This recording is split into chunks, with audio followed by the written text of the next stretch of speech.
Okay, good morning, everyone. I will start with a short introduction.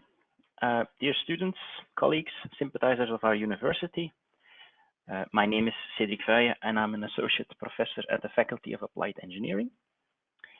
It is my great honor to introduce to you Professor Jean-Pascal van Ypersele, who so kindly accepted my invitation to function again, second time, as our invited speaker for the second edition of our course on academic skills. In this course, the main topic is global warming, and we could think of no one better to have as invited speaker. Last year, we had the pleasure of seeing Professor van Ypersele live, but I am positive that today we will have an interesting lecture again. For those who do not know Professor van Ypersele yet, he is a world-renowned climatologist. He is a full professor in climatology and environmental sciences at the Université Catholique de Louvain in Louvain-la-Neuve, and former vice chair and active member of the IPCC, the Intergovernmental Panel on Climate Change. He has received many awards in his career, such as the Shared Nobel Peace Prize in 2007, awarded to Al Gore and the IPCC, and the highest distinction awarded by the government of the Walloon region, Commandeur du Mérite Wallon. He published over 100 scientific papers, was involved as co-author or as editor in many books on climate change, and he is frequently or very frequently invited for interviews and newspaper articles. Furthermore, he participates all over the world in numerous events related to climate change, in person or virtually as today. Lastly, in 2019, he became a member of a think tank of climate experts that was established in synergy with the climate strikes of the Belgian Youth for Climate. Throughout 2019 and 2020, he appeared as a zealous supporter of these young activists. Of course, you're not here today to listen to me speak, so I will finish with a few short announcements. Firstly, this lecture is being recorded. The link to the recording will be made public afterwards, and the link of the live lecture given last year will be included as well.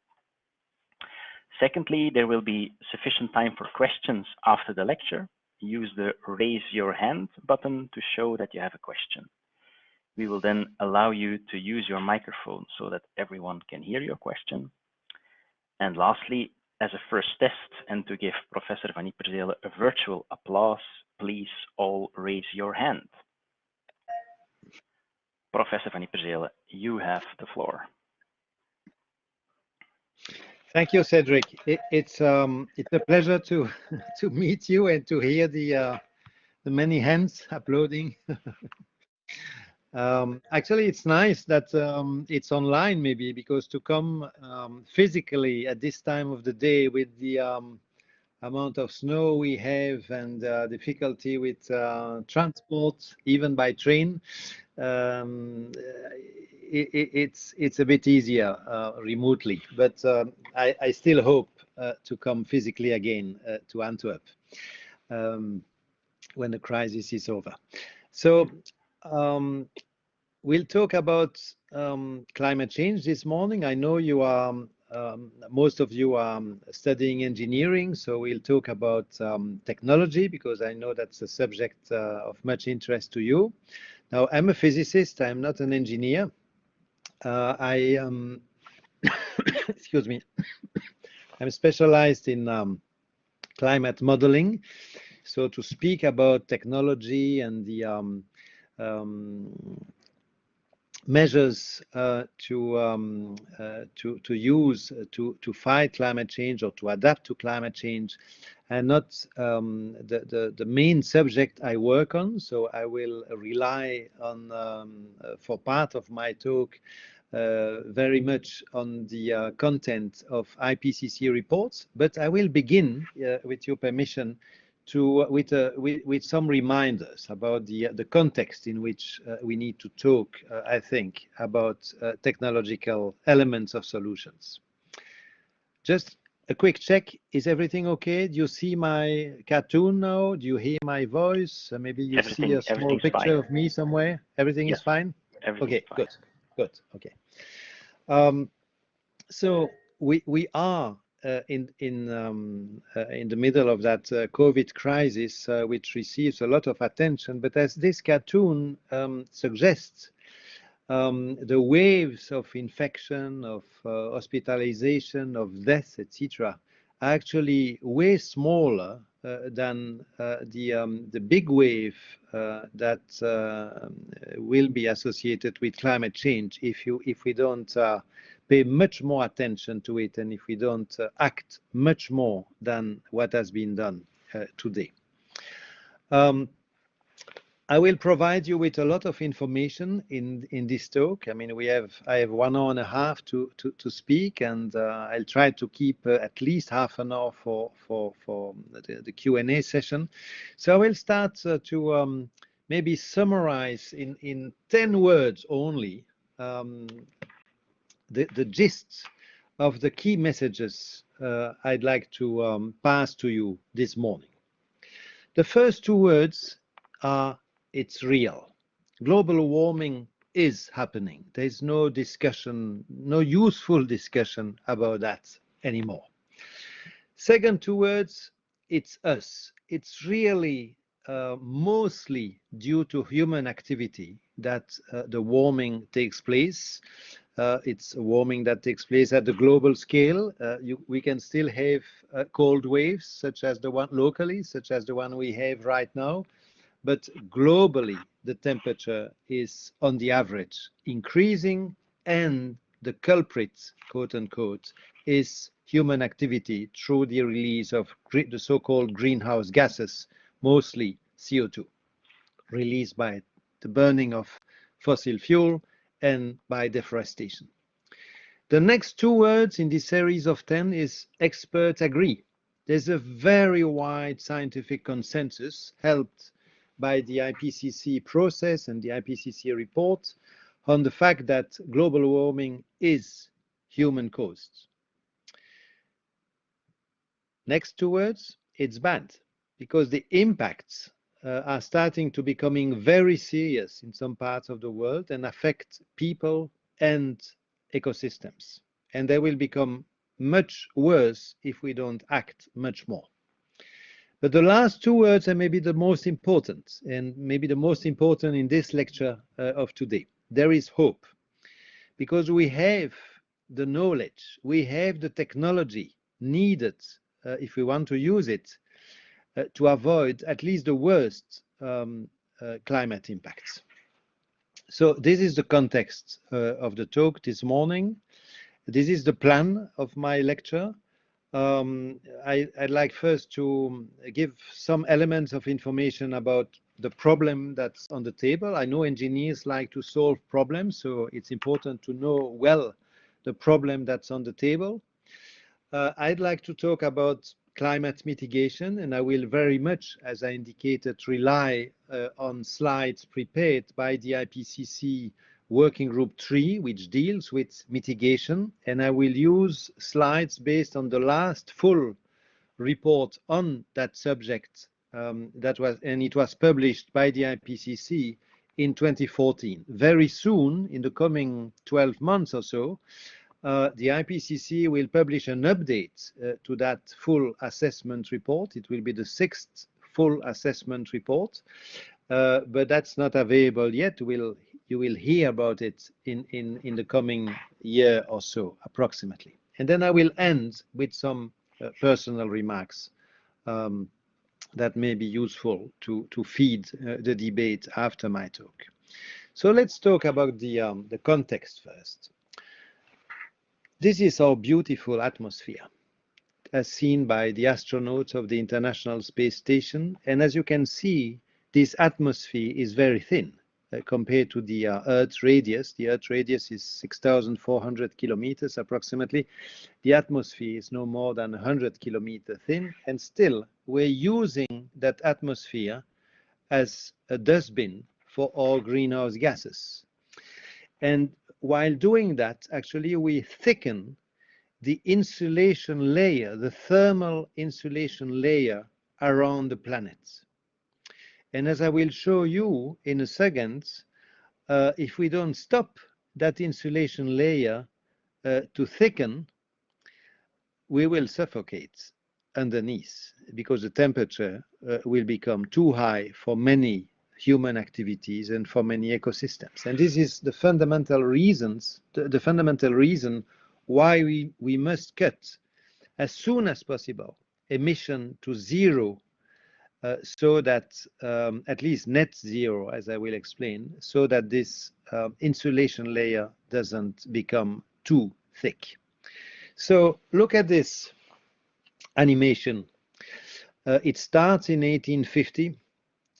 On the left, you have the increase in the concentration of CO2 in the atmosphere. It's a percentage of CO2 that remains in the atmosphere. You see that in 1850, it's approximately 280 parts per million. ppm is parts per million. We have crossed the 400 ppm threshold about 5 years ago, and we are now heading to still higher value if we continue to use the atmosphere as a free dustbin. I like this presentation because visually it suggests the thickening of that layer, even though what's shown here is actually the increase across the year, because you have the months of the year here, January, February, March, etc.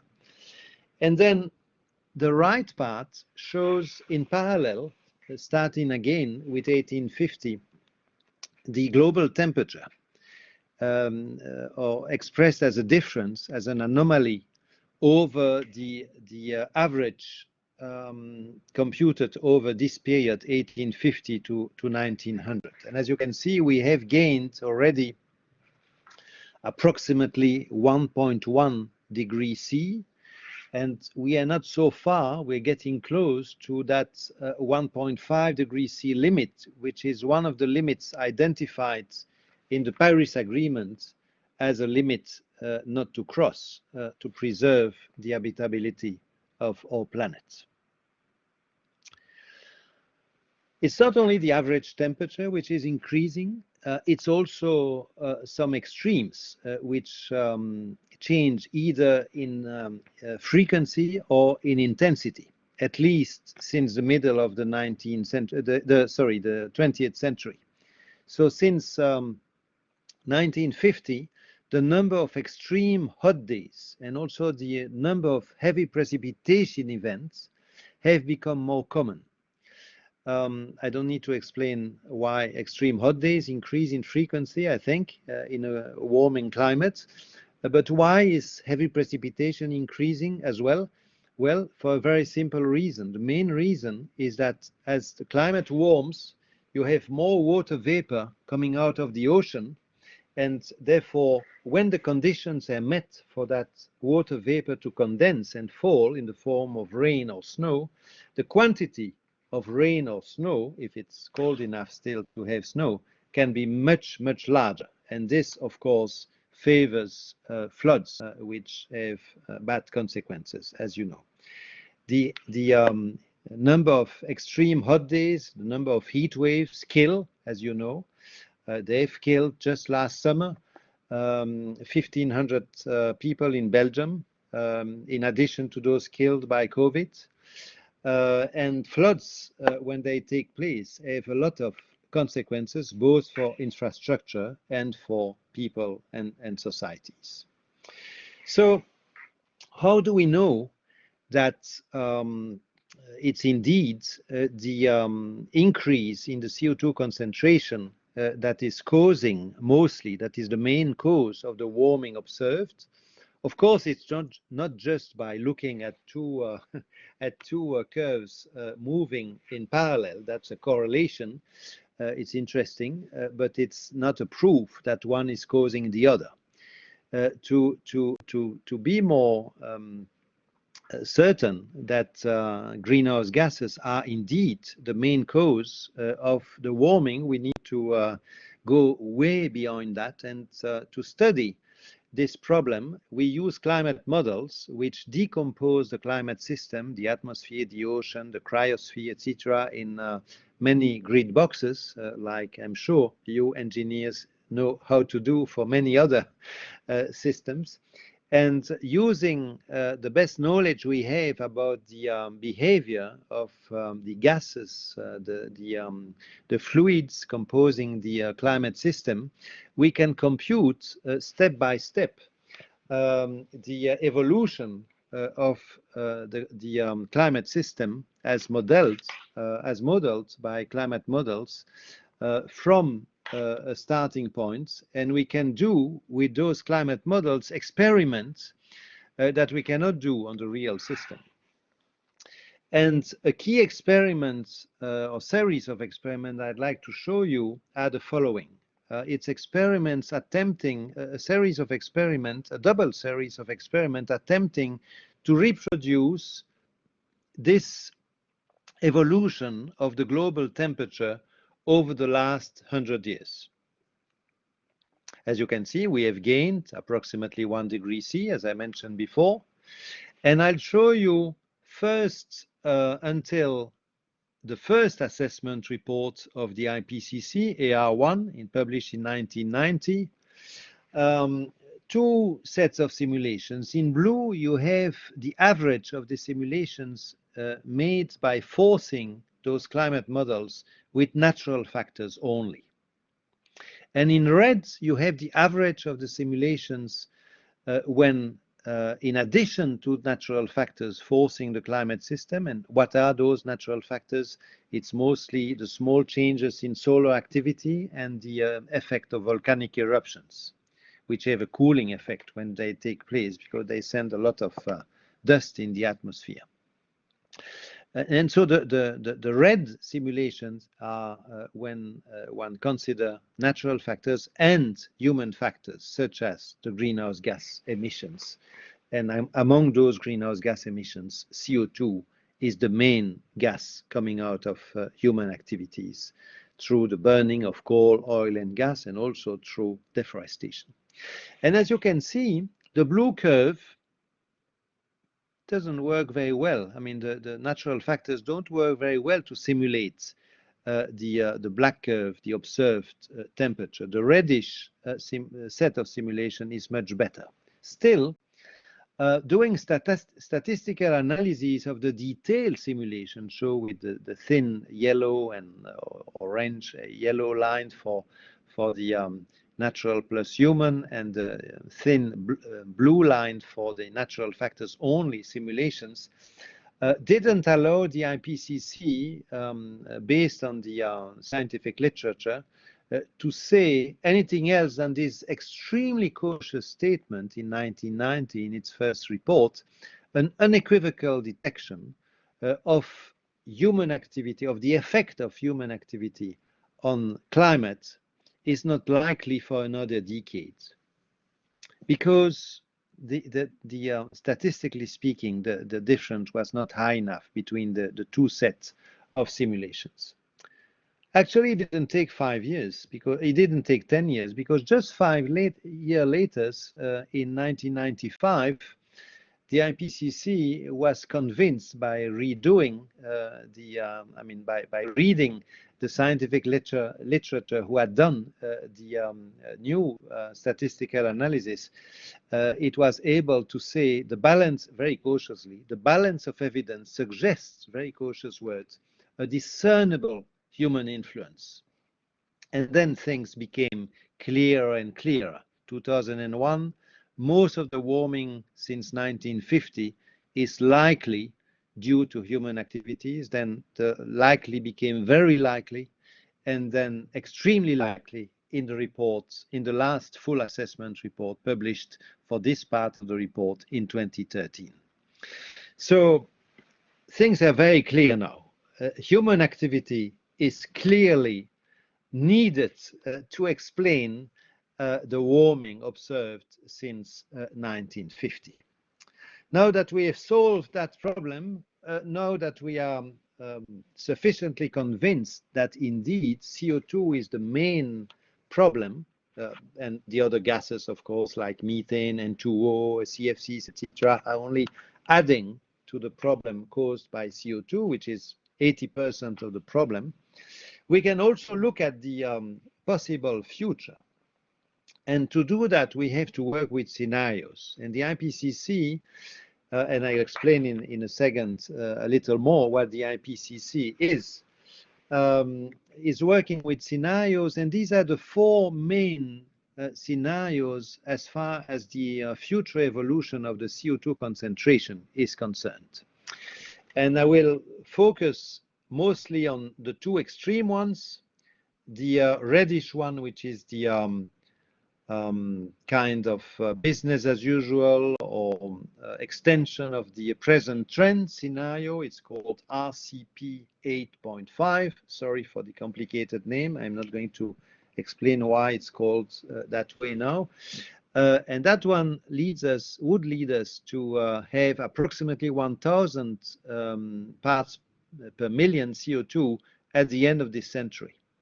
And the other scenario I'll focus on is at the other extreme, is the RCP 2.6, which, as you can see, basically stabilizes the concentration at approximately the present level in 2100s.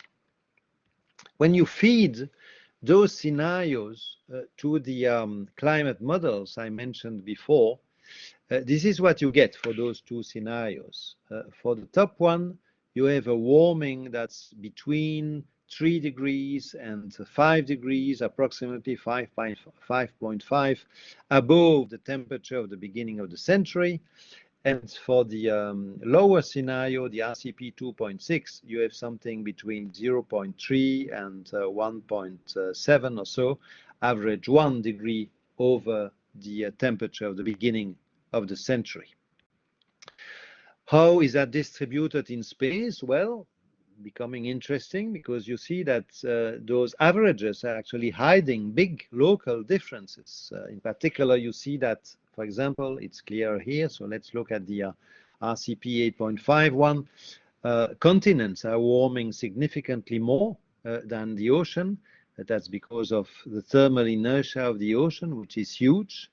But also, when you get close to the Arctic Ocean here, when you get to the northern part of Canada, Alaska, Siberia, you have Scandinavia, you have warming in the order of plus 10 degrees C, which is huge, with huge consequences for the ice in that region. Talking about the ice, we are probably on our way already right now to exceeding, if that's not done already, what I call the conservation temperature for the big ice sheets of Greenland and the Antarctic ice sheet, which contain huge quantities of stored water, stored in the form of ice.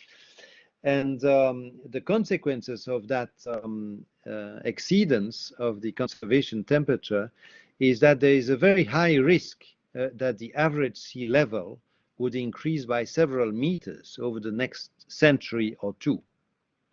Just now, on average, during this year, the Antarctic ice sheet will lose more than 1 billion cubic meter every day and a half. And the Greenland ice sheet is doing similar things.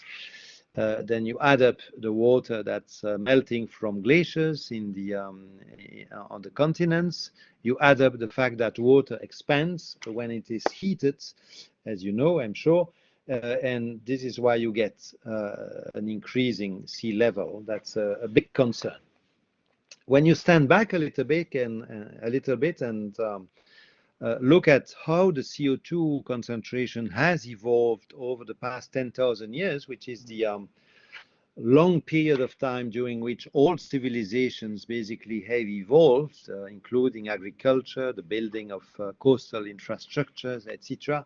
You see that for 9,800 years, approximately, that concentration has been stable, approximately 280 parts per million.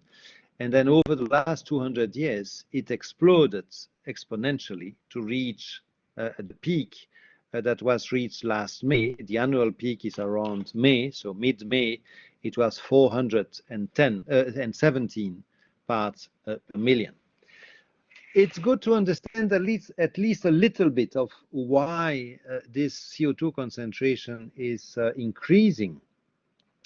And it's important to distinguish CO2 emissions and CO2 concentration. The concentration is what remains in the atmosphere, and it's represented on this cartoon by the level of CO2 or the level of water, if you wish, in this bathtub.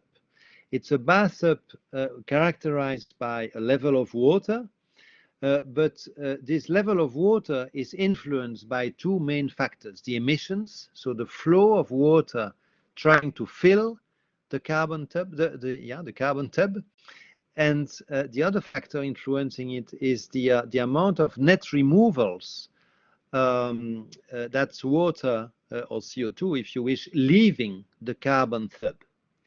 And you don't need to be a Nobel Prize in physics to understand that as long as the emissions are faster, have a larger flow than the flow of removals, well, the level of CO2 will climb, will go up. So if we want to stabilize the level, we need to make sure that the emissions are not larger than what the removals are able to evacuate in terms of water. This is the principle of carbon neutrality. It's having emissions which are compensated by removals, either natural removals such as removal by forest or by vegetation or by absorption by soil, or absorption by the ocean, or in the future, because that's not taking place now, it might happen one day, absorption and removal by technologies. We'll talk about that a little later. Now, a question you might have is, what will be the effect of the COVID-19 crisis on climate? Well, unfortunately, it will be extremely small. It has been estimated, the emissions are estimated to be declining globally in 2020 by 4 to 7% compared to 2019. And this will only have a minute effect, as you can see here, on the concentration of CO2 in the atmosphere.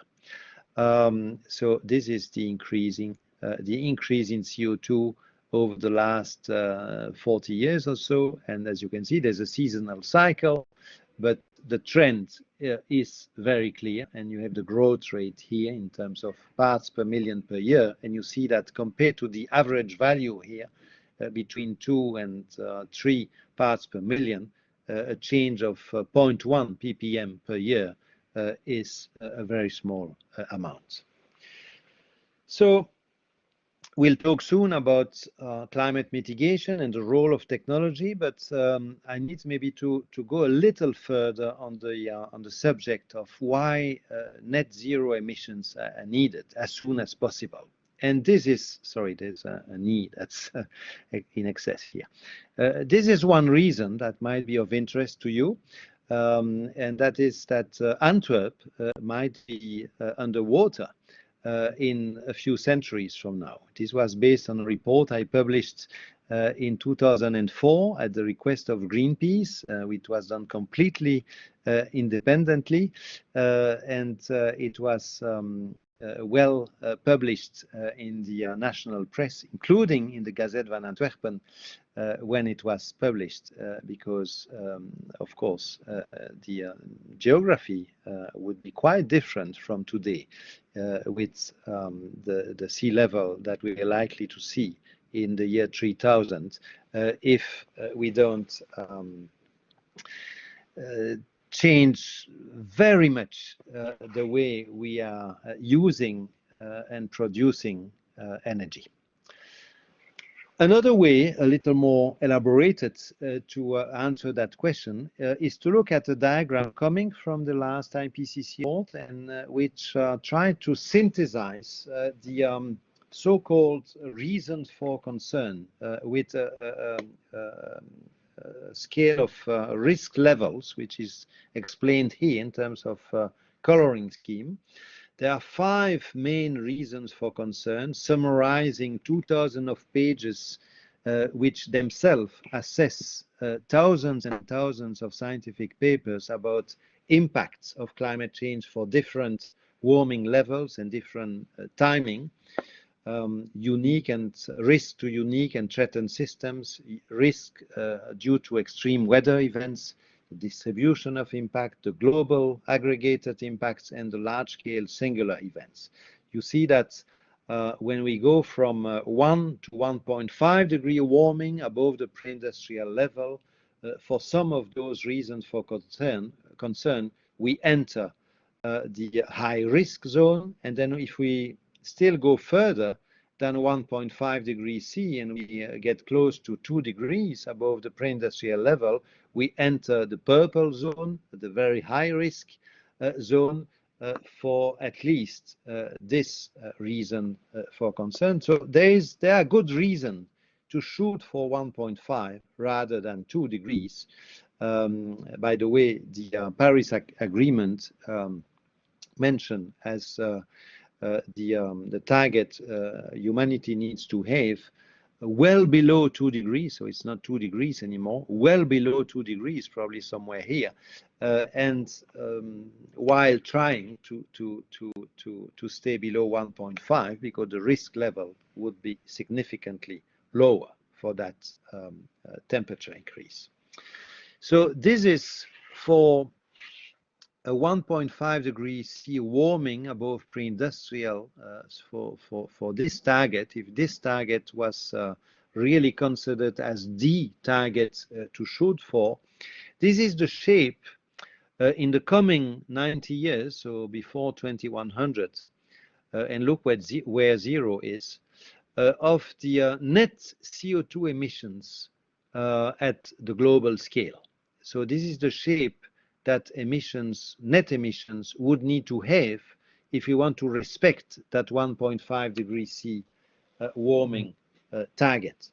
What does net emissions mean? Well, it's simply subtracting from the human emissions due to fossil fuel usage and deforestation, the amount of absorption due to human activity that we would be able to instill using either reforestation or afforestation, for example, to capture an increasing amount of CO2 through managed forests, or whether it would be by a better management of soils to store more carbon in the soil by changing agricultural practice, for example, or if we were using the carbon capture and storage technologies which are now very much at the testing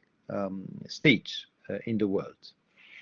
And you see that, of course, in the literature, you see a range of trajectories, and some suggest that we would need to reach net zero as soon as 2035 or so, some later, but the average is of the order of 2050. And as you can see, after 2050, most of these trajectories consider that it would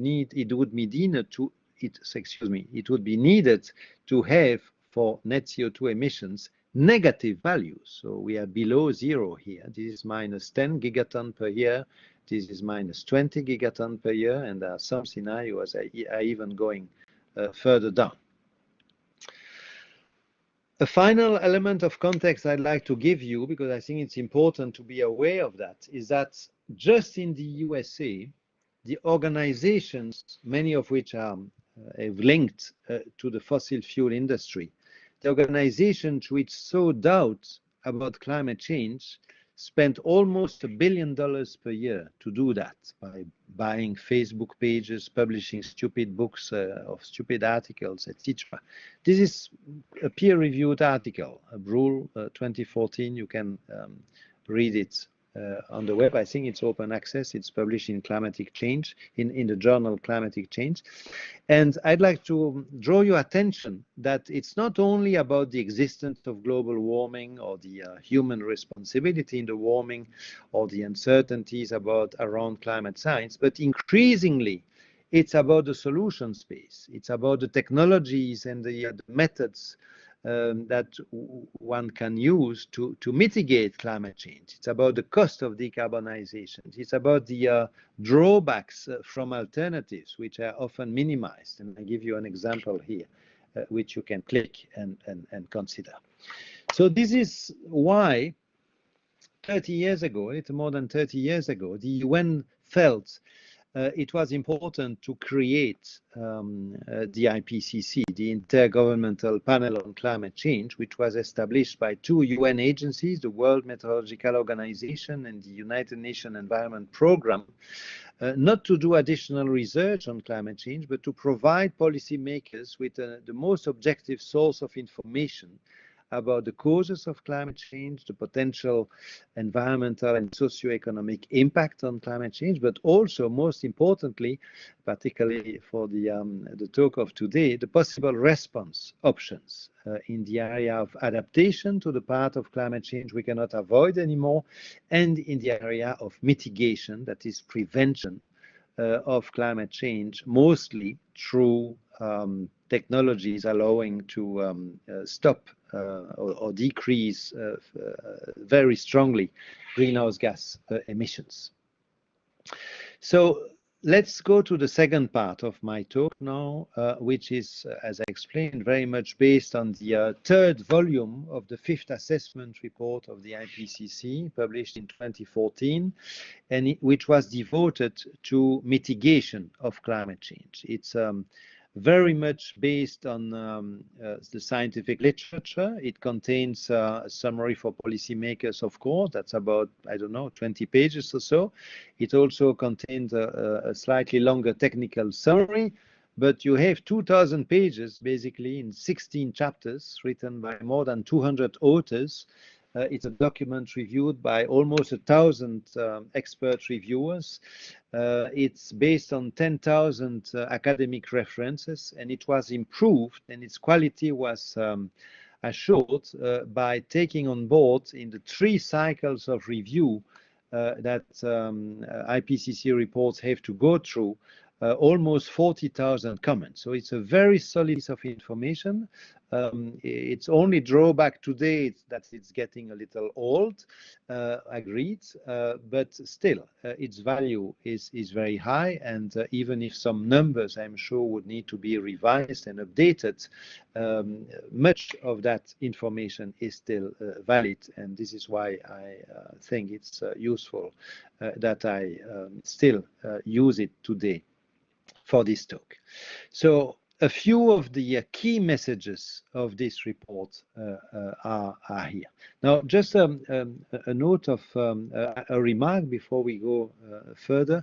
This report, published in 2014, and therefore very much written between 2009, 2010, and 2013, actually, was written before the Paris Agreement. So it was a time when the temperature target that was very much on the table then was the one agreed in Copenhagen in 2009, confirmed in Cancun in 2010, and that is to stay below 2 degrees. It was not yet to stay well below 2 degrees, and it was even less to stay below 1.5 degrees C warming. So some of the values you would see here would certainly need to be updated in the direction of being of becoming more ambitious. Okay, so take those numbers here with a grain of salt.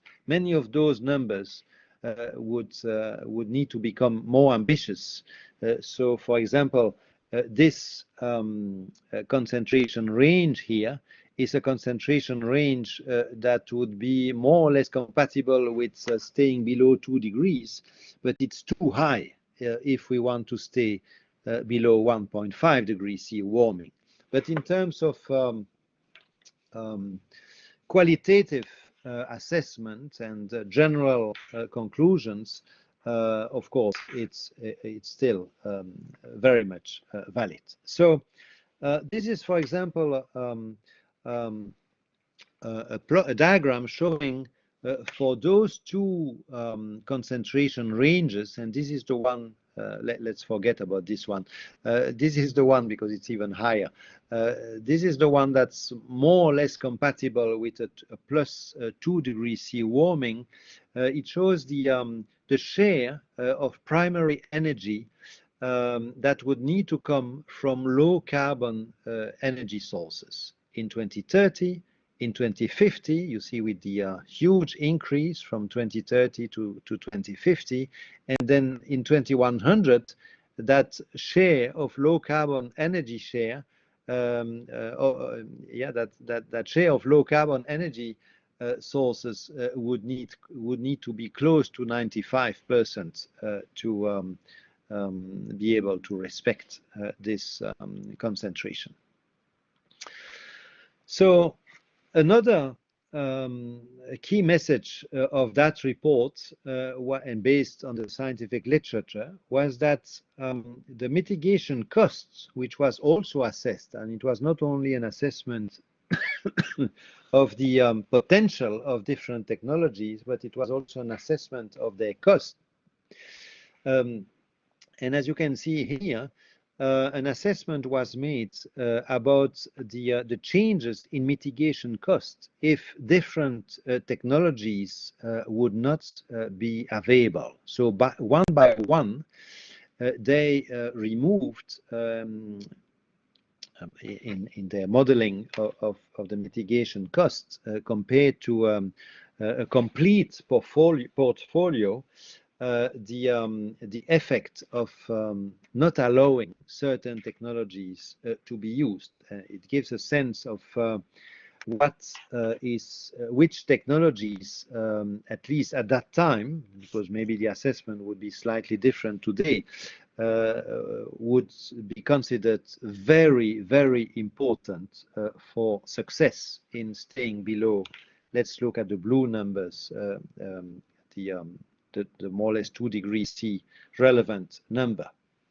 As you can see, the most important technology that needs to be available in the portfolio if we don't want to see the cost multiplied by 2 or 3, if not more, is carbon dioxide capture and storage. That was considered a very key technology to be able to respect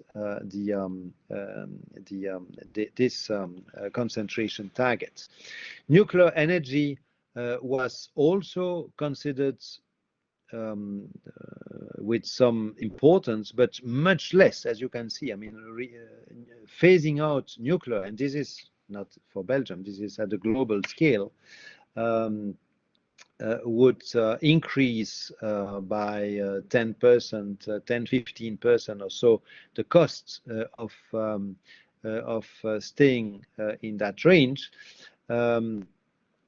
Limiting solar and wind are in the same order of magnitudes, and limiting bioenergy would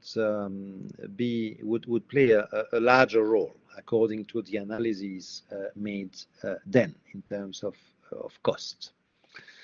Now,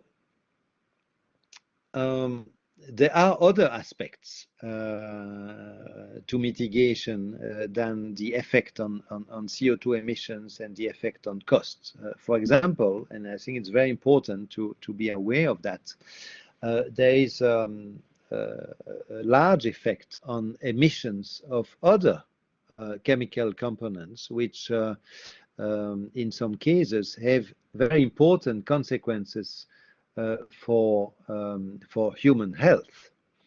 And if you look here at the effect that mitigation policies compatible with this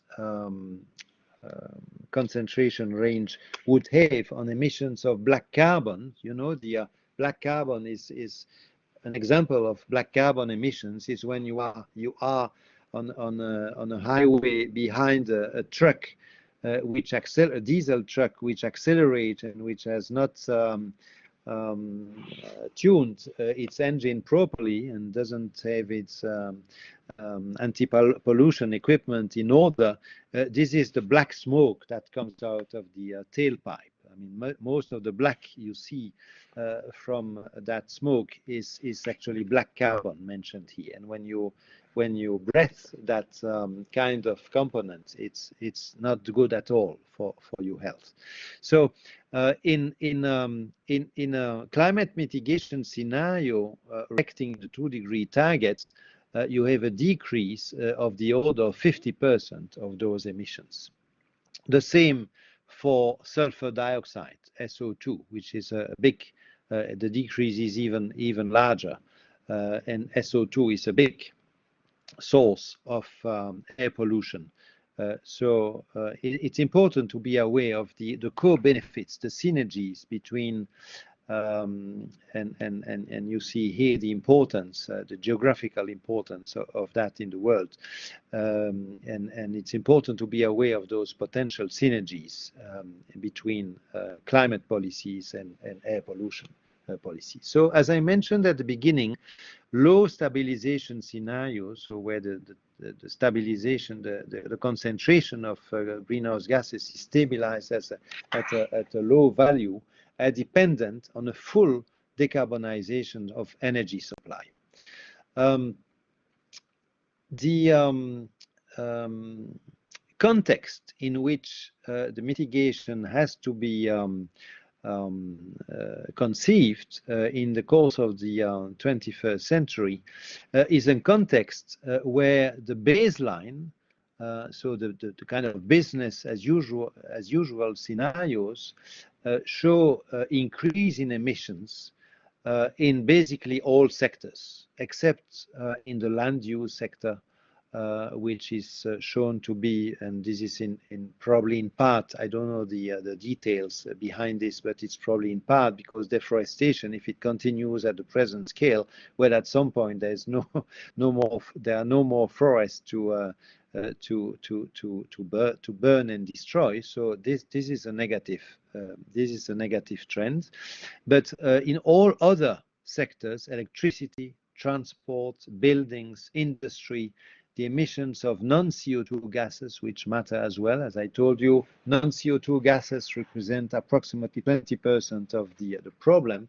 Well, in almost all those sectors, we are due, if we don't take mitigation measures, to see increase in emissions in a significant way. I mean, look at the numbers here.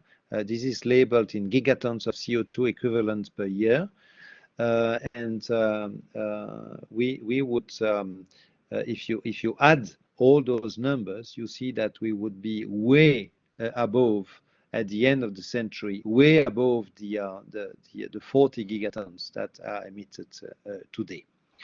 Now, if the target was to be around 450 parts per million, broadly compatible with 2 degrees C warming, instead of having those baseline evolution shown in the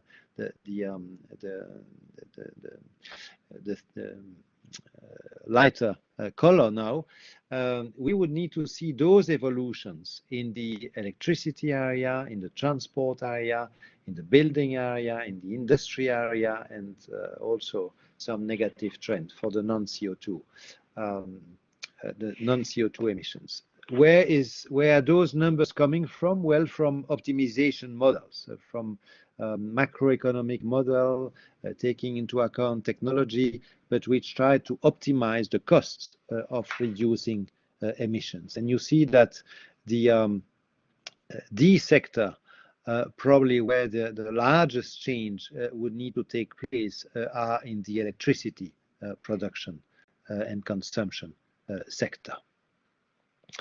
Now, this was with carbon dioxide capture and storage, and this is without CO2 carbon and storage. And you see the big difference in that case is that it would not be possible to have negative emissions for electricity production. Let's go back a second. For electricity production, the trend is not only negative, but it's also going to negative values.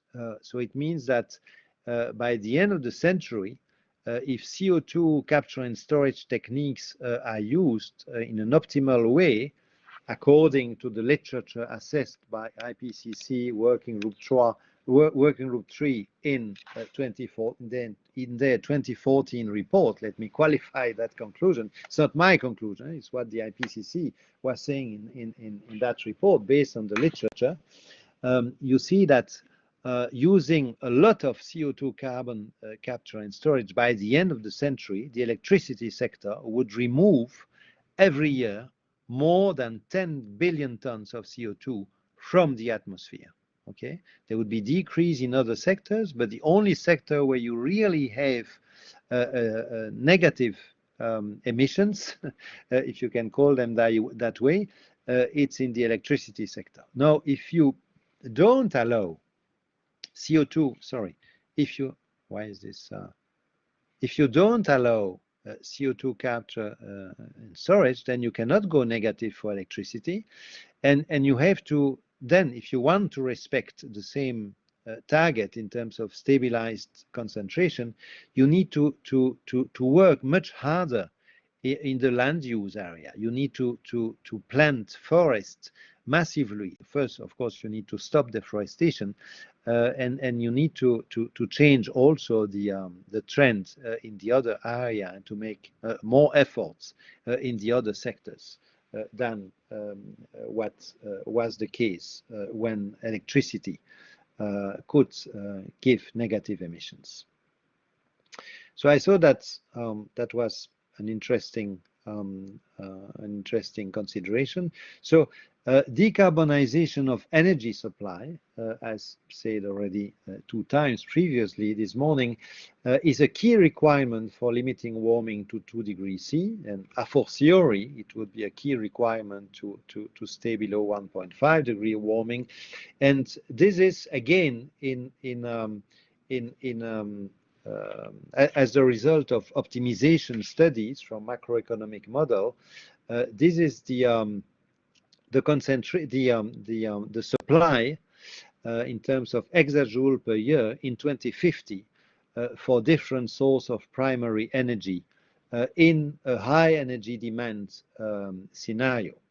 And you see the coal with CCS would be, and let's look at the median to make things simple, 10 exajoule, gas with CCS, so gas turbine with CCS, not gas turbine without CCS, like those which are planned now in Belgium to replace the nuclear plants.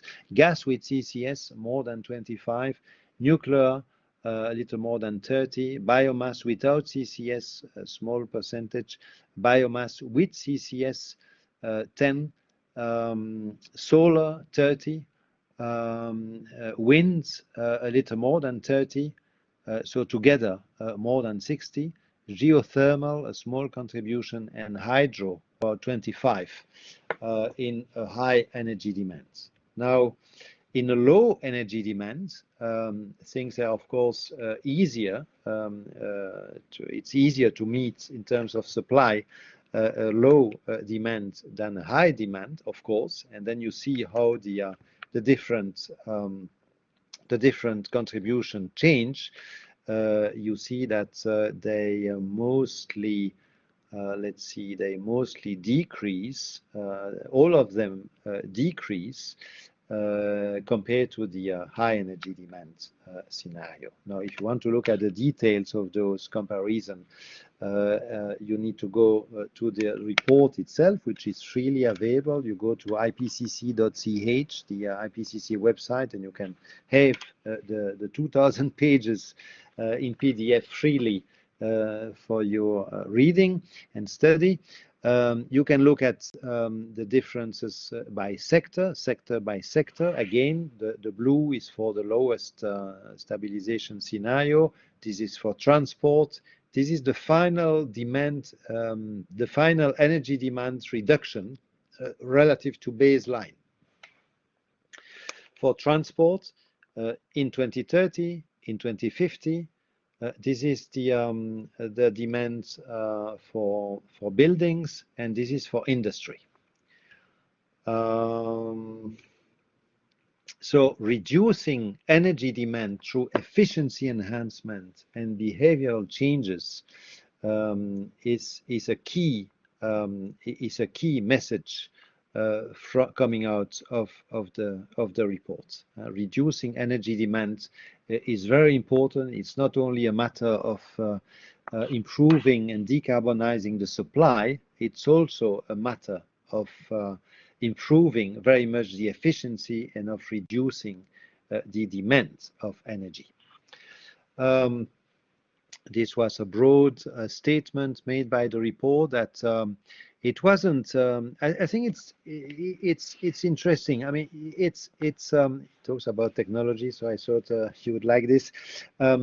It draws the attention to the fact that application of available best practice, low greenhouse gas technologies which are known today, which are present in your courses, in your engineering courses today, application of those technologies could lead to substantial emission reduction. It's not only a matter of inventing new technologies, and of course I hope many new technologies will be invented, maybe by some of you, and that will be good when it's available. But you know, applying what's available, what's known today, would already allow to have substantial emission reductions.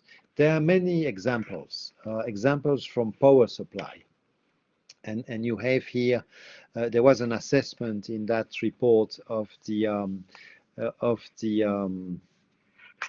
emission intensity in grams per in grams of CO2 equivalent per kilowatt hour, based on life cycle emissions. There's an S missing here.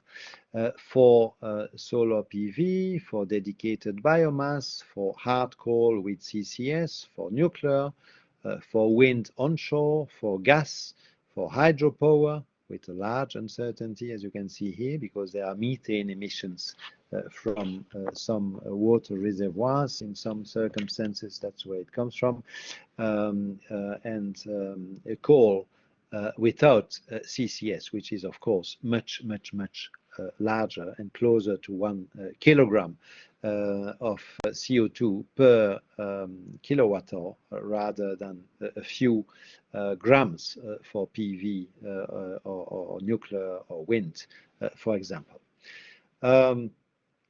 Of course, these numbers have probably evolved since 2013, but they are still interesting. You have estimates of cost per megawatt hour. Again, those costs have very much evolved since. The cost of solar PV, for example, the cost of wind energy in particular, has tended to decrease significantly since then, while the cost of nuclear, to some extent, has tended to increase, for example. But so all those numbers would need to receive some update, and it will be updated in the next report published next year.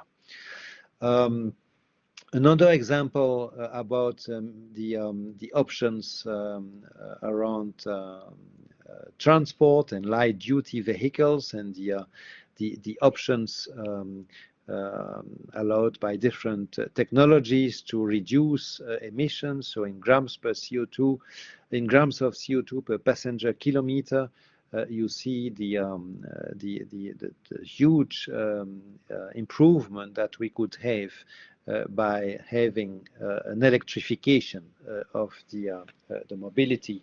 Of course, it depends what kind of electricity you are using, whether it's an electricity which is produced by coal or gas, or a mixture of both, or whether it's electricity that's produced by renewable energy or nuclear energy, which is less carbon laden. Now, the report pleaded very strongly for cooperation, for coordination, for political agreement at the international scale to reduce the costs and to favor the implementation of those technologies. Before moving to my personal remarks, which I hope will feed some of your questions and remarks and comments later, I'd like to draw on some older slides. What I've just shown you was based on the AR5. I still think it's interesting to have a quick look at some older slides coming from the AR4 report. Yeah? The fourth assessment report was published the year the IPCC received the Nobel Peace Prize in 2007. And this is what they said at the time. And you see there's some evolution over time, but finally, not so much maybe. Look, between 2000 and 2030, they estimated, based on the literature in 2007, and if you have four lines, it's because those results were coming from four different integrated assessment models, which take into account the different technologies, their costs, and different factors influencing their possible implementation. And then it was clear that on that time scale, the cumulative emission reductions in terms of gigatons of CO2 equivalents that could be reached was maximal in two categories: energy efficiency, energy conservation, and efficiency. And you will hear that again in my personal remarks. You just heard it already, and by the focus on energy demand at some point, you heard already that the AR5 put emphasis on the need to reduce energy demand and not only to decarbonize the energy supply. And then, and this may be a little more surprising, but maybe not so much, the non-CO2, the reduction in the non-CO2 gases. And actually, much progress has been made in this area by implementing and by improving the international agreement around the protection of the ozone layer. You know, the climate change issue is one problem, and the preservation of the ozone layer is another issue. Some people confound both, and they think it's the same. They are the same problem. No, they are not the same problem. But it's not because they are different problems that they don't have connections. And actually, some of the gases which attack the stratospheric ozone layer, which protect us from excess ultraviolet radiation, are also strong greenhouse gases. So by cutting those emissions of ozone depleting substances, we also get a positive side effect in the area of climate change.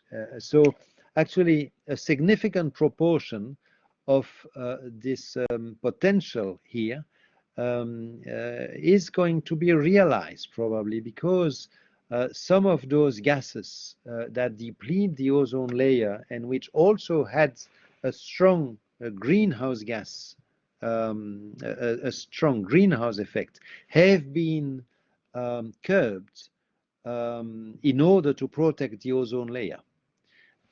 So then it means that maybe this is on its way, if I can say it that way. So the next priority if you read this part of the diagram, is energy conservation and efficiency. And then if you look at what is coming as number 3 from that assessment at that time is renewable energy and everything related to renewable energy. And maybe nuclear comes 4, but after renewable energy. And then here the same exercise is made for the accumulated emission reductions over the full century. And then you can see that, of course, it depends on which model you consider, but more or less overall, it's renewable and efficiency, which clearly come in the first 2 top positions. So I thought it was still interesting. It was very much related to technology, even though it's an older report and the numbers would probably be slightly different if this was revisited today, but I thought it was still interesting. Another interesting old plots from the same report, AR4 in 2007, is the following.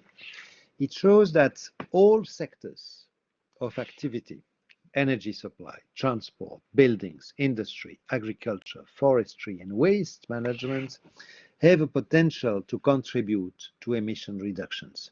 So what is shown here, the vertical axis, are not emissions. What is shown here is the potential to avoid emissions, to reduce emissions compared to baseline. And as you can see, there are possibilities to reduce emissions in all sectors. The sector, when you can reduce them to the most, according to this, is the building sector. And then in energy supply and in industry, in agriculture, you have a lot of potential as well.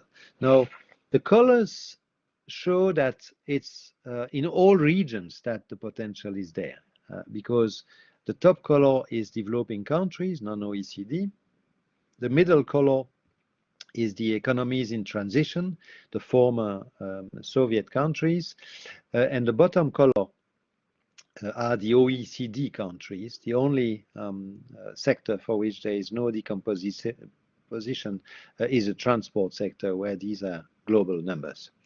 Then why are there 3 columns? And that's interesting because it allows me to introduce an element that's not technology related, not directly technology related, but which is very important as well. And that is that they assumed in this evaluation, in this assessment here, of the potential of action in all those sectors. And of course, in each of them, behind those things, there is a lot of technology. And I'll give you a few examples in a minute. What's behind the 3 colors here? Well, it's this price in US dollars per ton of CO2 equivalent sent to the atmosphere. So look, if there is a global price on using the atmosphere as a dustbin, and now it's basically free for most activities at the world level, at least. It's not totally free in Europe, it's not totally free in China, it's starting to be a little more costly, but it's just the beginning. If the cost is less than $20 per ton of CO2 to put CO2 in the atmospheric dustbin, this is the potential in 2030 coming from macroeconomic models. It's a billion ton of CO2 in the industry sector. But if you go from 20 to 50, then you multiply that potential by 3, because suddenly investment in efficient technologies, in efficient modes of production, new ways of doing things, etc., becomes much more interesting. And the potential becomes higher than 3, etc. You understood what I meant. So economic instruments can play a very important role, as they do in the European system of European trading system of emission quotas, the ETS, and it's a very important element of context to help technologies to be and other changes to be implemented. So a few examples, and these are slides again taken from the AR4, so the 2007 report. Just a few examples for energy supply. What is currently commercially available? A key example, of course, efficiency, fuel switching, nuclear power, renewable, combined heat and power, and just the beginning of carbon capture and storage, CCS. What could be commercialized before 2030?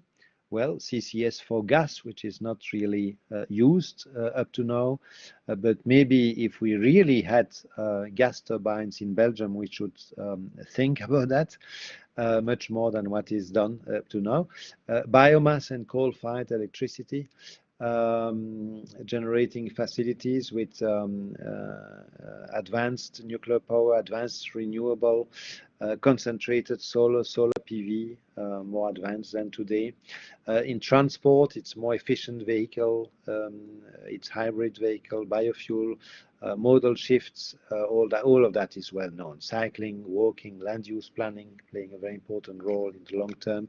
And then what could be available before 2030, second generation biofuels, higher efficiency aircraft, advanced electric and hybrid vehicles with better batteries, etc. All of that is happening now.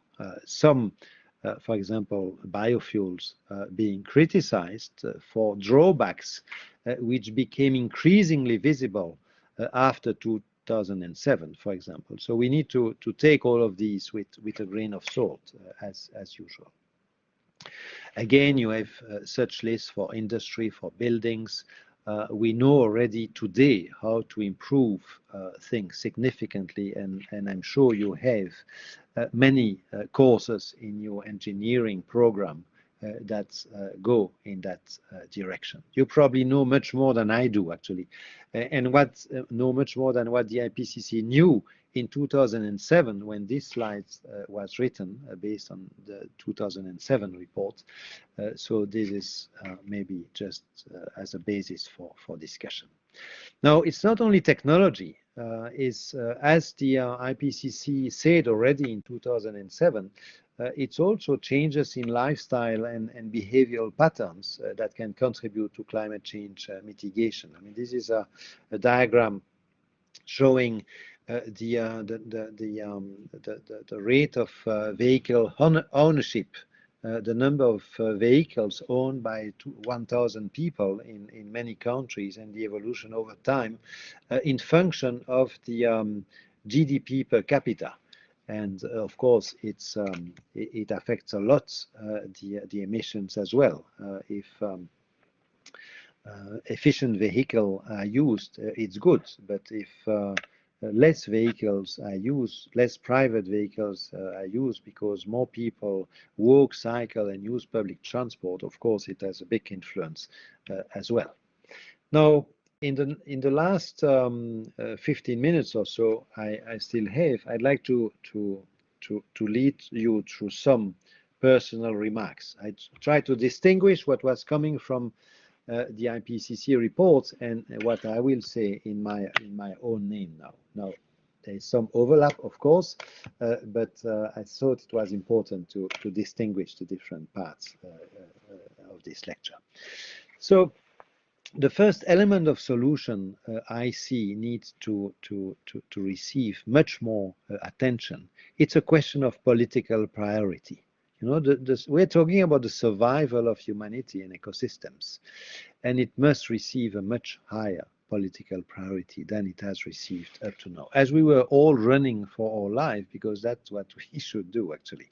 Of course, we have the Paris Agreement, and that's a very good framework, for action, but it's only a framework. Actually, we are honoring this afternoon in my university, and you are welcome to see the ceremony, a doctorate honoris causa to this lady, Laurence Toubiana, who played a very important role to design the concept of the Paris Agreement. But what is needed is not only agreeing on a framework, is to implement the measures that are needed, and that's not happening at the appropriate scale up to now. And maybe what could help is if economic actors would be confronted much more clearly with their responsibilities. I'm convinced that many climate unfriendly activities must degrow. I'm not in favor of degrowth with a big D. I think some activities, fossil fuel related in particular, need to degrow as quickly as possible. And on the other hand, activities helping climate protection, which is the Sustainable Development Goal number 13, need to grow. Activity around, for example, the better insulation of buildings, just to give an example, is something that need to grow. An activity that leads to the provision of essential goods in a much more efficient manner by industry is an activity that needs to grow, etc., etc.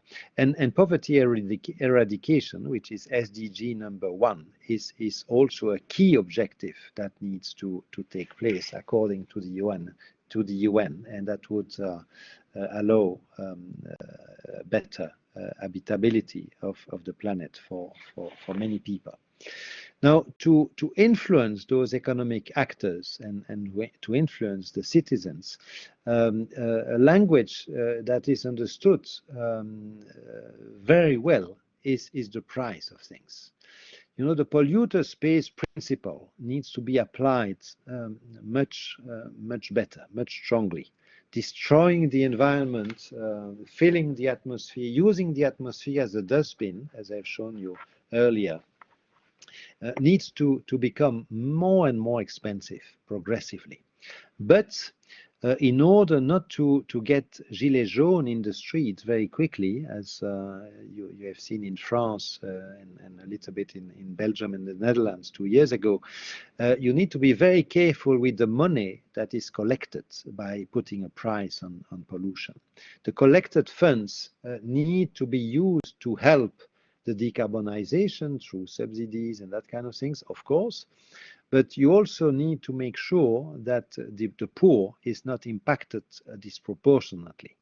And there have been many pieces of work, of academic work, by many scholars, by the Federal Planning Bureau in Belgium and many others, think tank, to show that it is possible. It is possible to increase the price of carbon and to avoid social effects and to facilitate the decarbonization of our economy. It's absolutely possible. But it needs to be done in a just manner. I mean, the principle of just transition is included, is reflected in the Paris Agreement. It's, for example, very clear that you're not going to convince Poland to stop using coal, which is used to produce more than 90% of its electricity right now, if you don't find a solution to reconvert and to offer other jobs to those who work in the mining industry in Poland today. Really, there is a lot of benefits to get in so many areas by looking at the issue of climate protection, but also to look at the other environmental issues like protecting life below water, protecting life on land, etc., in the context of the 16 other than climate protection sustainable development goals that have been adopted just 2 months before the Paris Agreement was adopted. So the 17 sustainable development goals were adopted in 2015 as well, in September 2015, by the UN General Assembly, and there are many synergies, many co-benefits of putting the climate efforts in that context. And I gave just the example of air pollution earlier, but there are many other examples. You heard me saying this before already, but I will emphasize this again. Before looking at how to produce energy cleanly, which is a very frequent tendency, including by engineers who want to contribute positively to protecting the environment, and it's most welcome. Of course, we need to produce energy cleanly. But before doing that, we need to reduce energy demand. We need to increase efficiency, because the cleanest energy is the energy that's not used. It's as simple as that. The cleanest energy is not energy that's produced by a windmill or by a solar PV panel or by nuclear plant. The cleanest energy is the energy that is not used, and that analysis needs to be done in all sectors, at the industry level, at the individual level, at building levels, etc. We need to reduce energy demand and be much more efficient before we think about improving energy production. This is actually documented. This is not only my personal view. As I mentioned, it's very much supported by the literature, and it's very much supported by the IPCC report assessing the literature. These slides I made on the basis of a relatively hard to read diagram that is part of the Working Group 3 report that was part of AR5, the report I mentioned earlier, and it shows the changes in investment that would be needed compared to baseline at the world level between 2010 and 2029. So I will not be able to use this slide very long, to stay under 2 degrees C. So we're talking about changes in investment pattern compared to the business as usual trajectory if we want to stay below 2 degrees C. Okay, so that's what it shows. It is coming from a number of macroeconomic studies, again trying to optimize the use of different technologies to make things efficient, also in terms of usage of money, because money is not doesn't have an infinite source, right? We all know that. And priority number 1 is energy efficiency. I mean, that's where the focus number 1 needs to be. Priority number 2, renewables. So you see what I've shown you from that old diagram in AR4 from 2007 in a graphical way earlier. Well, it's confirmed again in AR5. And I think it's important for engineers to know that these are the 2 top priorities in terms of investment at the world level, if we want to stay below 2 degrees. Now, of course, if you want to stay below 1.5 degrees C, I guess those numbers would be higher, but I believe the hierarchy between those different elements would be similar. So let's look at the others.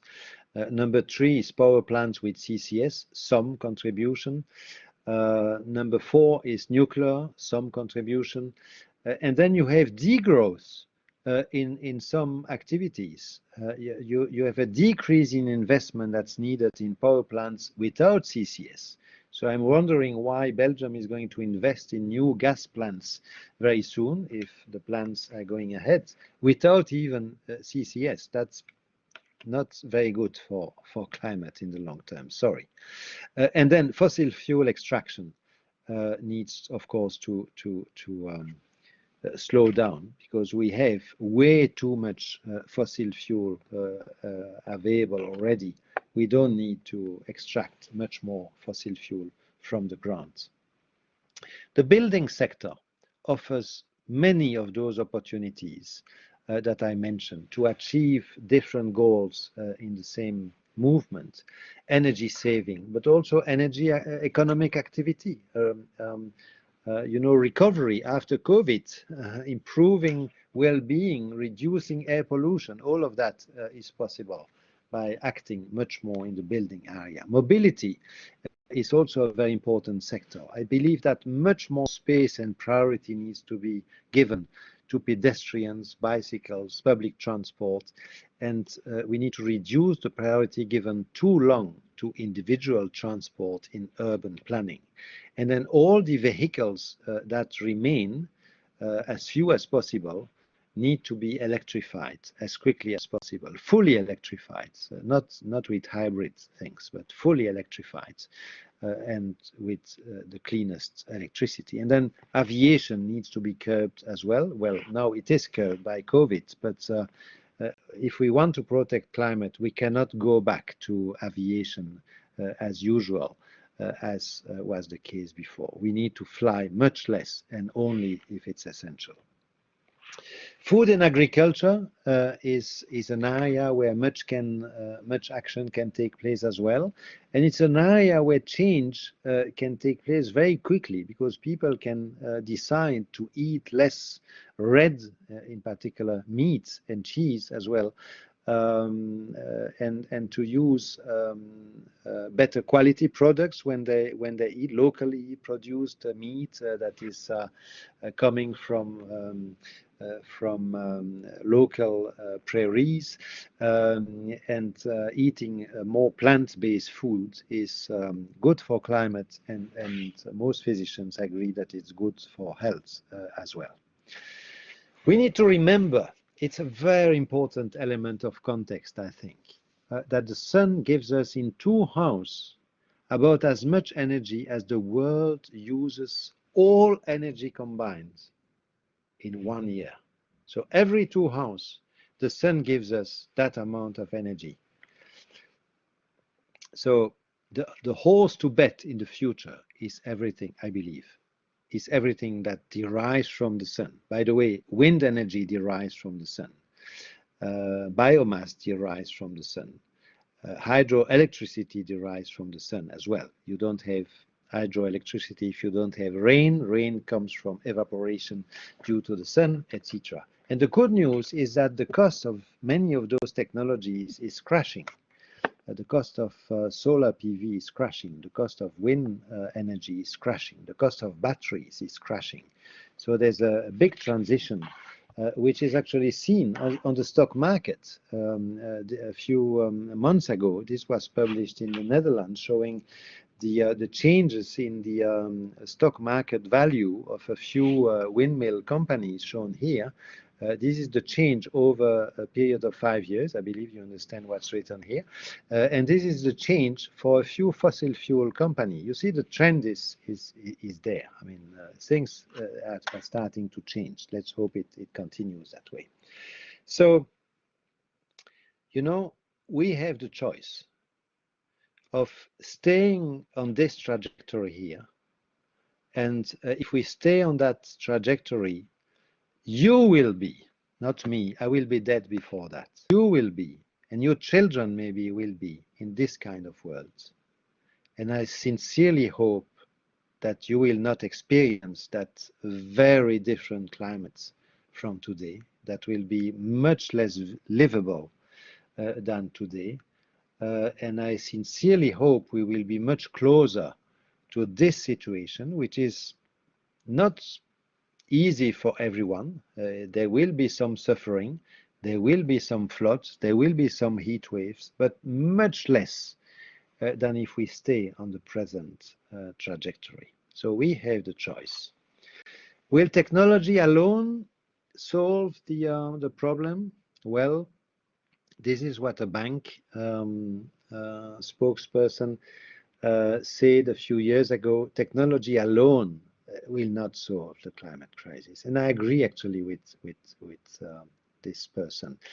Technology is very important, But as the chair of Future Earth, which is the federation of, let's say, scientific societies of the world, to make things simple, also said, with other words, technology can help. Technology can play a very important role. You can, as engineer, play a very important role.